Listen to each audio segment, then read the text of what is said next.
Sunday. I haven't said that in a while. it's been a while since I've done just a Sunday episode, and I am really, guys, trying to be more consistent as time goes on.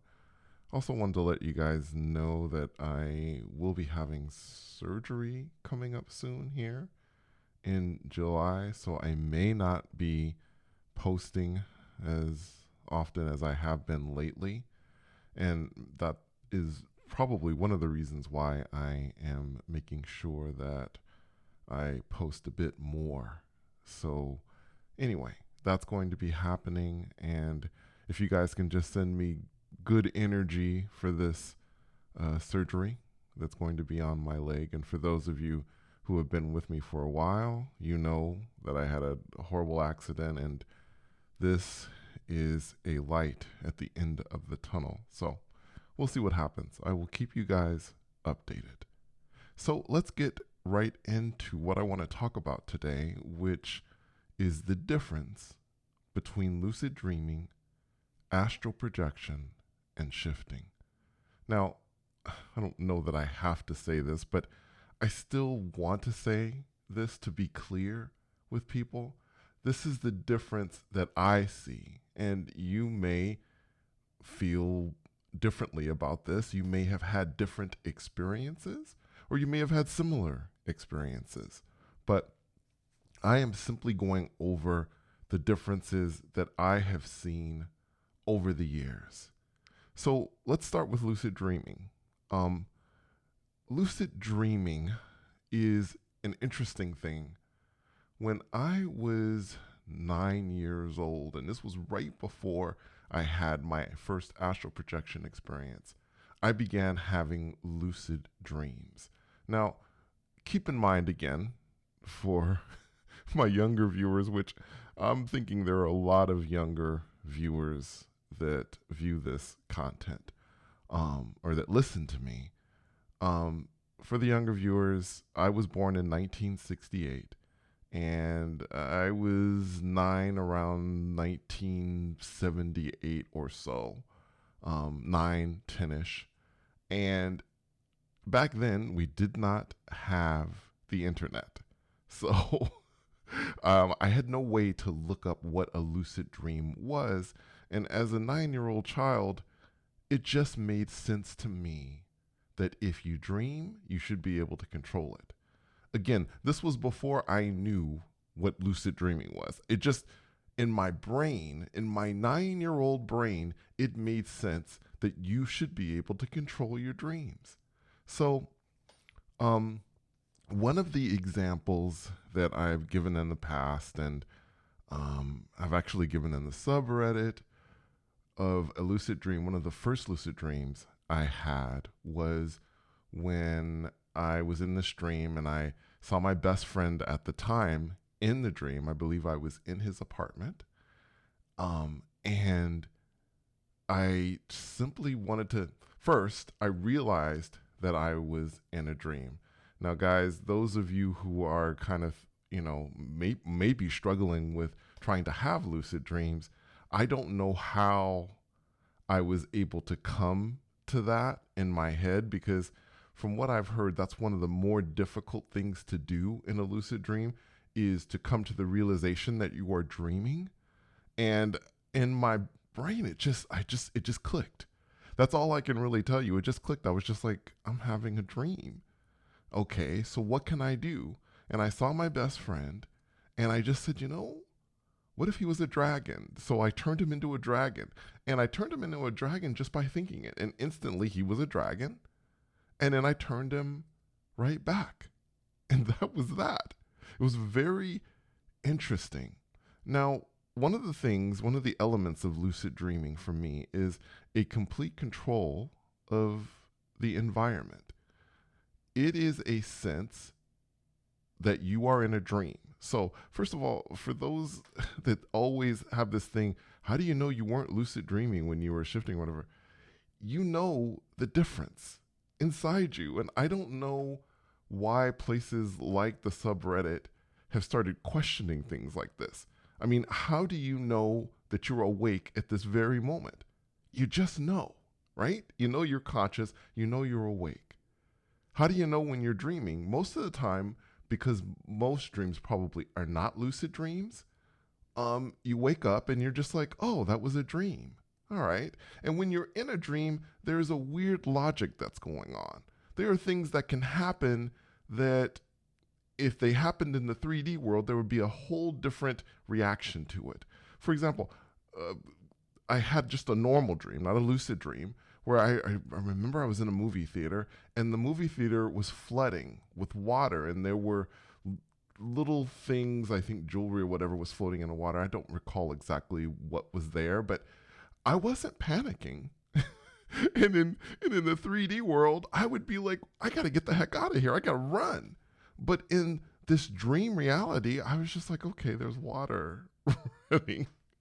It's a weird kind of a thing because your conscious mind kind of isn't in control most of the time. It's your subconscious mind that's going on, and you're working out different things, perhaps things that you won't necessarily, or you don't necessarily work out in the conscious world. You're working on things that may be suppressed and things like that.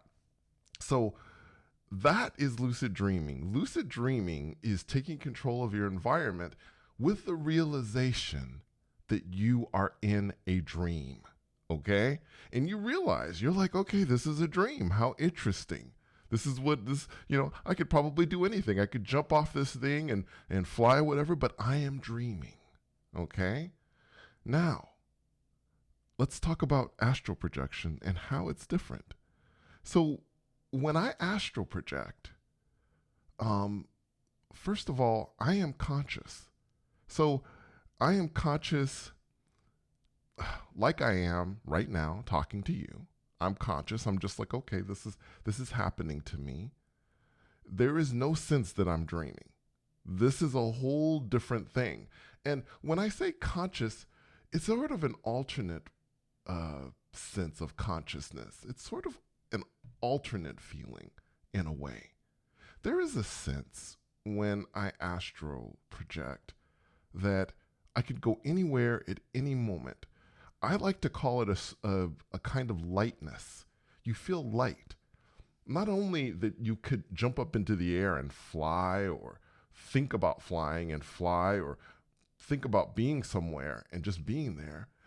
There's a sense that you could think your way across the universe. You could just think, I want to be on the other side of the universe, and you'd be there in that moment.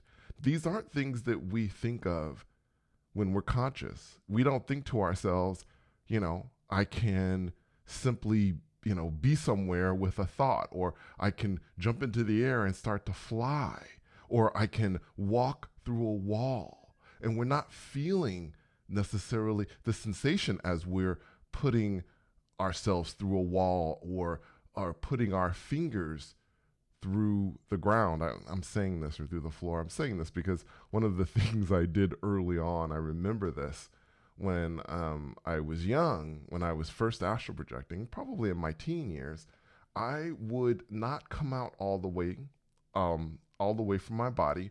I would stretch my astral arm out onto the floor, in my room.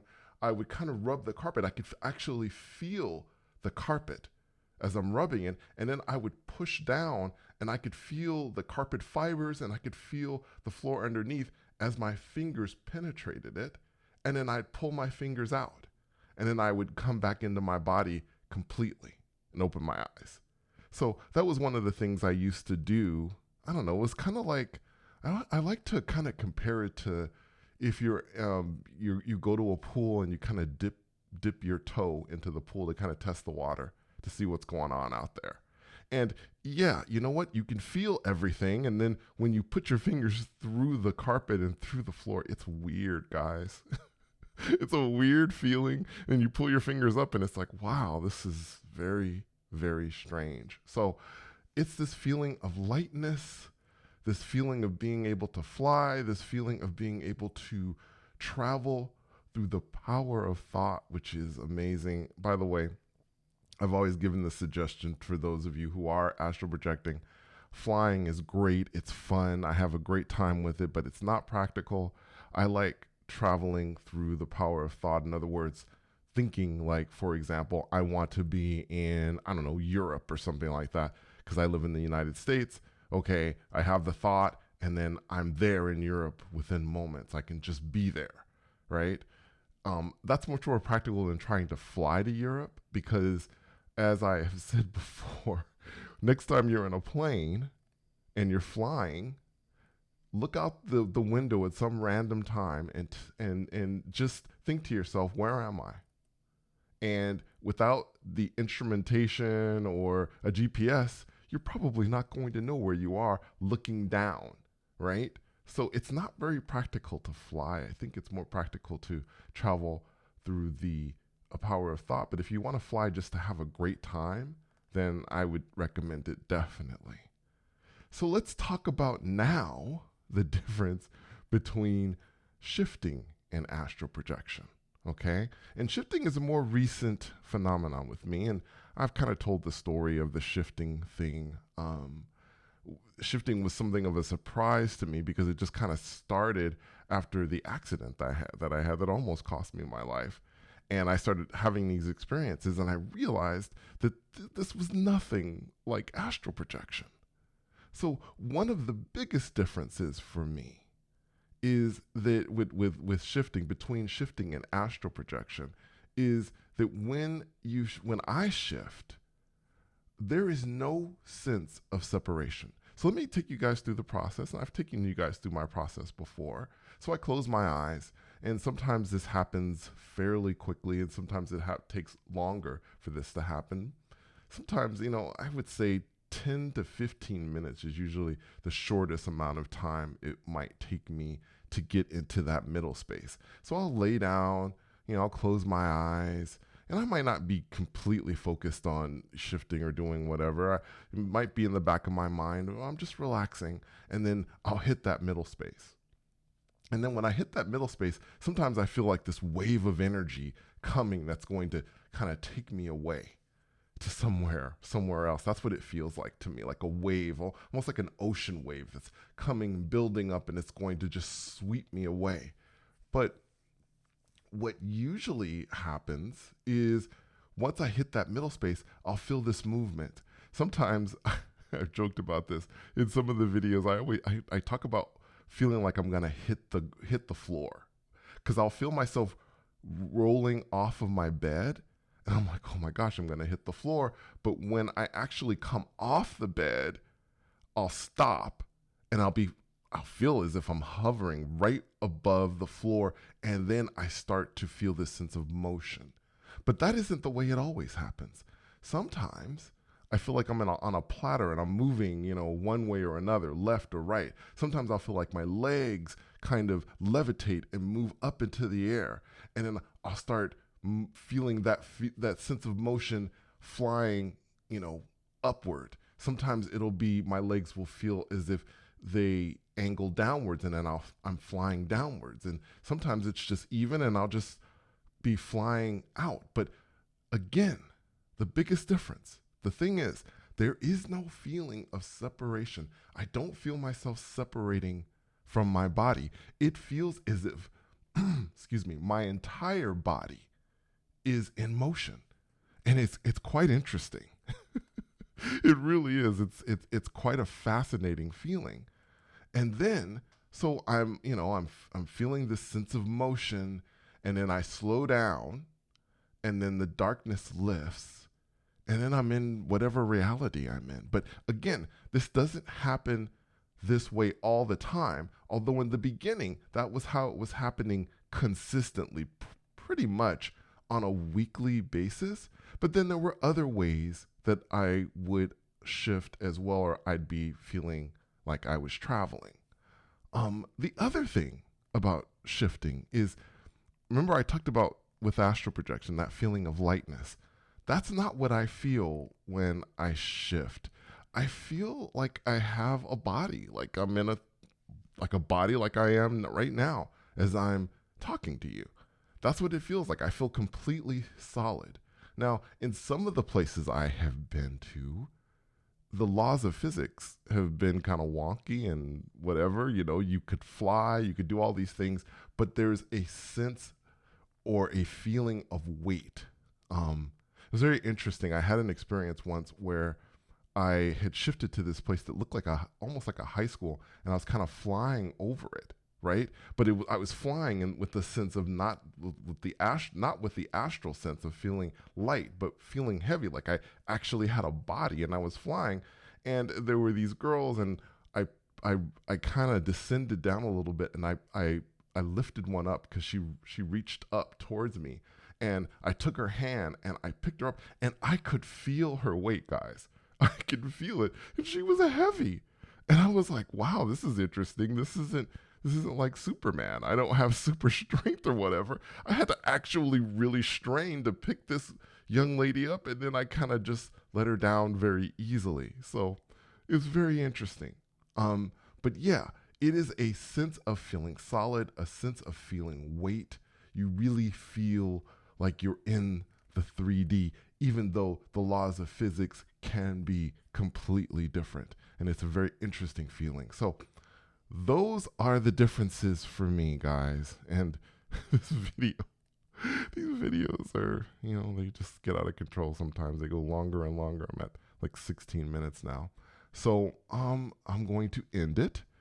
As always, I hope that you guys decide you want to comment. If you have questions or whatever like that, you can put them in the comments, and I will respond. Thank you so much for coming on this journey with me. And until next time, take care.